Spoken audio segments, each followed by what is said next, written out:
Google દ્વારા Gmail માટે એક નવું એઆઈ ફીચર લોન્ચ કરવામાં આવ્યું છે. આ ફીચરની મદદથી યુઝર્સ હવે તારીખના આધારે નહીં પરંતુ જરૂરિયાતના આધારે ઈમેલ જોઈ શકશે. યુઝર્સ માટે કયા સમયે ઈમેલ આવ્યો છે તેના કરતાં વધુ મહત્ત્વનું હોય છે ઈમેલ કોણે મોકલ્યો છે. આ સરળતા માટે ગૂગલ દ્વારા યુઝર્સને નવું ફીચર આપવામાં આવ્યું છે.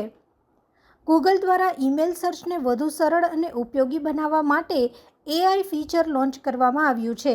આ ફીચરની મદદથી યુઝર માટે જે પણ ઈમેલ મહત્ત્વના હશે તે તેમને પહેલાં દેખાશે.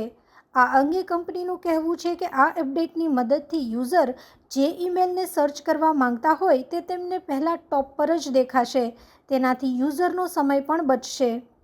એઆઈ અપડેટ સાથે ગૂગલ દ્વારા સર્ચ ઓપ્શન માટે પણ અપડેટ કરવામાં આવ્યું છે. સર્ચ રિઝલ્ટ પેજ ઉપર યુઝરને હવે મોસ્ટ રિલેવન્ટ અને મોસ્ટ રિસન્ટ બંને ઓપ્શન દેખાશે. એટલે કે જે યુઝરને પહેલાંની જેમ તારીખ આધારે ઈમેલ જોવા હોય તેમના માટે પણ ઓપ્શન ઉપલબ્ધ છે. જોકે હાલ